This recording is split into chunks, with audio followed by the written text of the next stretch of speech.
to unlock our money.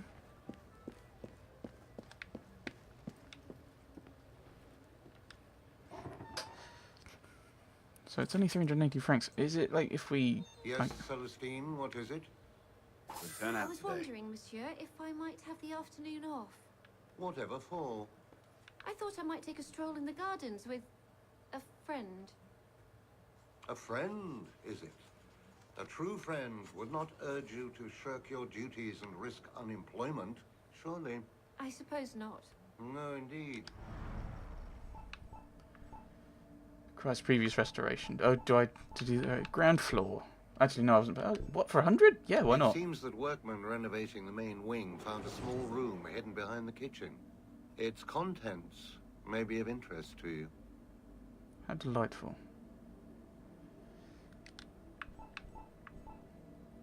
Okay, why not? I've got the money. Yeah, renovate the hall. The previous owners must have walled off a room in the main hall. Perhaps you'd be interested in what they found.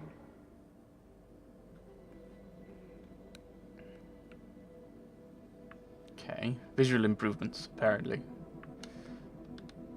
Exteriors, 1,000. Yeah, okay. That well's been disused for years. It'll be nice to have fresh water again.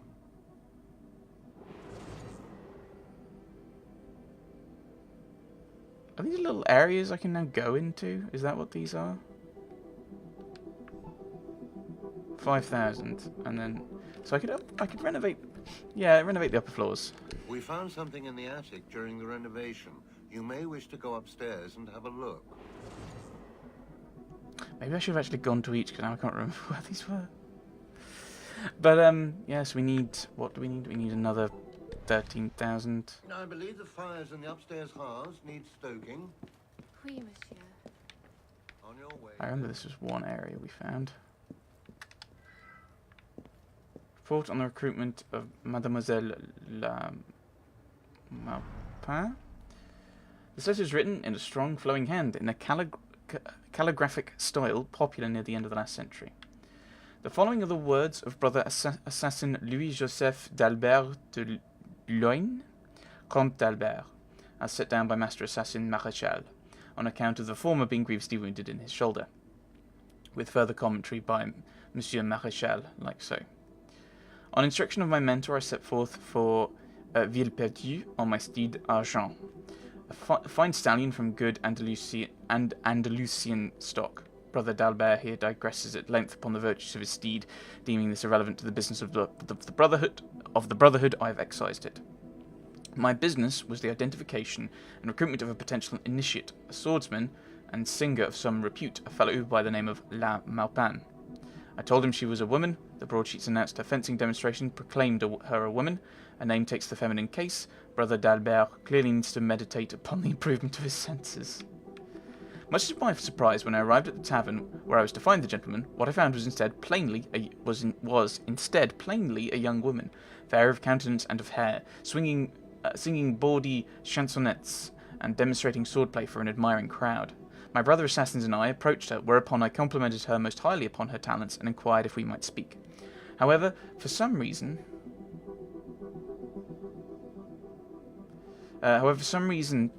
surpassing understanding, she became incensed at my words and threatened all three of us. From the testimony of Brother d'Albert's comrades, his exact words were, "I've listened to your chirping, O pretty bird, now tell me of your plumage." My brothers rushed nobly to my defence, but showed some not ungentlemanly hesitation in striking a woman. I likewise attempted to talk her down, but taking my hesitation to shed blood as a sign of weakness, the mademoiselle struck me through the right shoulder, so that her blade protruded 6 inches from my back. Doubtless shocked by the sight of blood, she fled the scene, while my brothers helped me to the village barber. The accounts of Brother d'Albert's brothers tell a rather different story, that the young woman roundly trounced all three of them, struck Brother d'Albert a crippling blow, and then withdrew to the bar to order a cup of burgundy. Based on this irrational and illogical reaction, I must conclude that Mademoiselle Maupin would be a poor choice of recruitment. And having tutored the Mademoiselle personally in the arts of the stage, I must conclude that Brother d'Albert is a fool and should no more be in charge of recruitments than an orangutan should be in charge of the crockery. Ah, that was fun. That was it? Well, that was a waste. Maybe just everything looks slightly prettier. And there was one. Where was the other new place? It was the kitchen, wasn't it? Where is the kitchen? That's not the kitchen. Huh, I thought there was a door here. Clearly I'm a bit befuddled. Your friendly frontier inspection teams remind you that all trade within the borders of I France. much prefer books in libraries to on bonfires, Go don't ahead, you? bring your Bordeaux wine. You Calvados from Normandy. If you have foreign tastes, however, declare all goods before they clap you in irons. Well, this looks like a library. Maybe I should have come... No, it wasn't the club hall. Fairly sure it wasn't. It was the ground floor, and they opened something. There's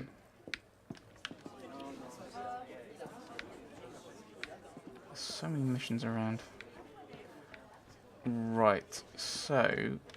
Maybe there's something further down this way then that's been opened. Ah! Yes.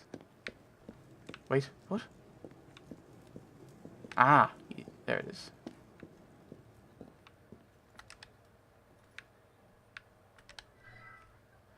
Journal of Thomas de Carnion. I'm sure people who speak French will tell me I'm butchering everything. It is done, all is in readiness, and there is naught left to do but wait for the coming of the dawn. Mentor Guillaume de Nogaret has bent the king's will to ours, and with Benedict dead at Perugia, Rome, it is with us as well. And yet I find my heart gripped with sudden misgivings. Oh, this is 1307. Dante and Domenico assure me that this is a great victory, that we will annihilate them root and branch, but I wonder. So Dante, I assume, is Alighieri, or Alighieri, who wrote The Divine Comedy. I don't know when he wrote it, though, so I don't know how this fits, time-wise, with 1307. In breaking the Templars' public facade, are we merely driving them into the shadows? 50 years ago, the Templars thought us destroyed, after all. Vanishing from the public eye has proven our greatest strength in this interminable war. Are we now granting the same boon to our enemies? That was far less comical. Is that it? I feel like I'm wasting all this money. I probably shouldn't be doing it now, then. The attic. And then the will. The will? The well.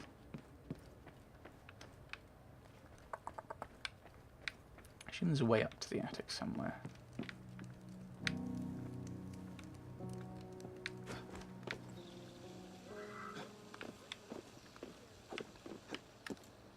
Where's the attic again? Oh, it's this way. Legacy room, but no hats. And no Hatham. Was it around here? Oh, maybe it was just this room, actually. Yes, it was. Herod et Mariam fails to impress. This clipping is from a newspaper dated the 12th of July 1782. It's badly crumpled, as though someone once wadded it up into a small ball. A theatrical review by Mademoiselle Lecouvreur. Last evening I had the pleasure, if indeed pleasure it can be called, of seeing very nearly the worst production of Voltaire's Herod et Mariam at Café Théâtre on Ile Saint-Louis. Never has the tragic death of the Queen of Judea been rendered with more glaring ineptitude. Monsieur Dupre's Herod has all the pathos of a fishmonger who is especially ashamed of his day's catch, and Mademoiselle Arcadie's Mariam seems able to do little more than wail like a child denied a treat. As to the sporting cast, I shall only say that the director would have been better served by releasing a dozen Barbary apes into the theatre. That, at least, might have incited the audience to a modicum of excitement. As to the sets and costuming, which should richly evoke the ancient world of Jerusalem, the director's vision seems limited to papier-mâché temples and badly unconvincing false beards. Theatre is a world of imagination, to be sure, but this cheap, shoddy production resembles nothing so much as small children picking up sticks and proclaiming themselves Mousquetaires de la Garde. In short, I hated this play. I hated this play. If you, good readers, have any respect for Monsieur Arouet's work, I caution you to stay far, far away.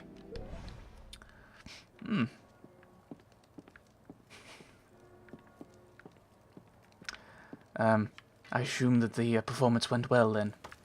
Right, okay, so we've done... No, we need to go down to the well. Where is the well? There is the well. What is the well? Well. Is there anything in the well? Can I go down the well? I can go down in the well. Splish, splash, splosh. Oh, the armory. This just links back. Okay. Whatever. Find 4. There's one more. One more out in the world somewhere. I don't even know what I get. I can't even remember what I get for this one. So it looks like I would assume then that we've done all of the ones on the island. So we're going to have to head into... I don't want to say the mainland. It's not... I don't think that's exactly correct.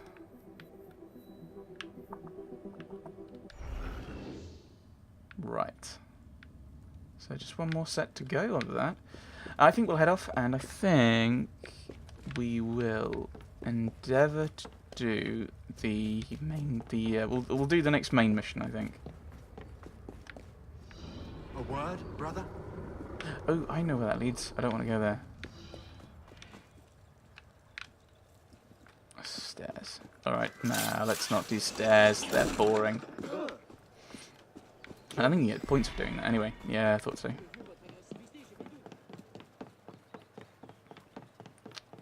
So yeah, we've got the oops. Like there's no... If it were available, I'd be so tempted just to go for it. If I could see where it was, I'd be tempted. But I can't, so I must assume it's elsewhere. I've just picked up all the money from there. So I'm wondering how you maybe it's... Okay, actually, let's look at my equipment, actually. No, not skills. Gear. Weapons. So I've got 3 stars there, and I've got my pistol, which is 2 stars. So that's 3, 2. My headgear is 1 star, so that's a 1. My chest is a 4 star. Forearms are 1. My waist is a 1. My legs, okay, my legs, I've got a lot of random ones.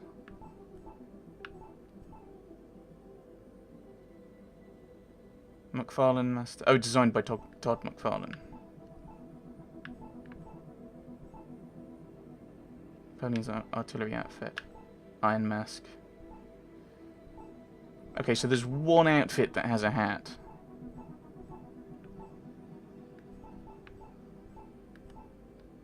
Shades Templar outfit. That is quite nice, actually. Find the corresponding initiate chest in Paris. Oh no, don't tempt me. Don't tempt me, I'm doing enough random stuff as I go around. Oh dear. Oh! You get that for doing all of the Napoleon stuff in Dead Kings. Okay, so Dead Kings must be... he kind of rose to prominence at the Siege of Toulon, which I think was 93. I think. Yeah, so this must be later because we haven't had the revolution yet. I don't want to just random... Bellec's Master... Outfit of Master Assassin Pierre Bellec. I thought I had these ones. Oh, not that one.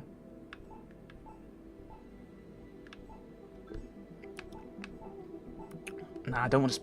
I mean, I could spend to try and upgrade some of these. Get some better legs. Tailored medieval breeches. Or breeches. Handmade Napoleonic breeches. Trousers. I don't know. Why did you call them trousers? And people know what you're talking about. They do not look tailored. Ooh, they look quite nice. But it's like a thousand. I mean, I know I'm just trying to mess with things, so I've got. Actually, they're 900, and they give me the same stuff by the looks of things. Yeah, let's do that. So I've now got a 2, 1, 2. Oh, 3. I've got 3 things that are 1. So is there anything I can...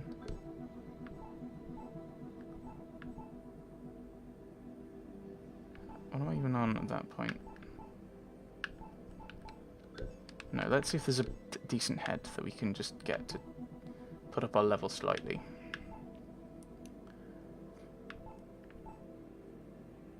I need to unlock that, do I?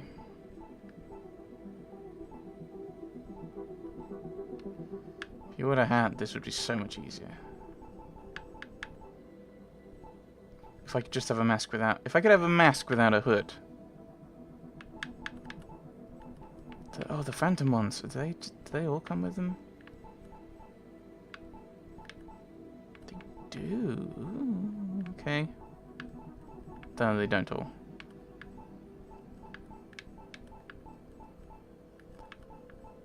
The first one is that one, which is a bit weird. Play Helix reference missions. Don't know. That one's exceptionally expensive. But, okay, so something to think about. And it is just me faffing about, trying to... Oh, I'm now level 2! Yeah! Woo! Not sure I like that as a kind of leveling kind of idea. I mean, it doesn't mean that you have to spend money, because that's how you level.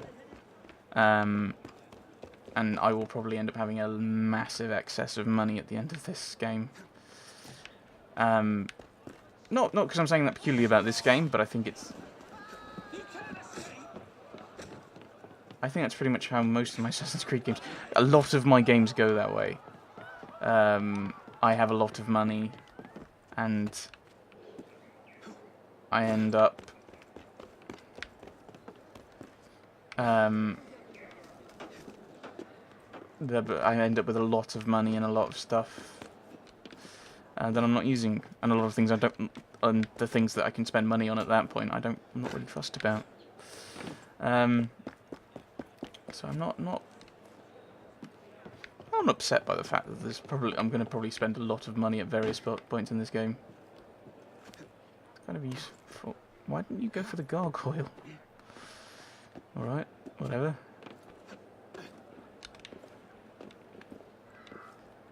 See how this works. Yay! I don't know, I might have broken a rib or something. With that hitting it. Is there a way of dropping?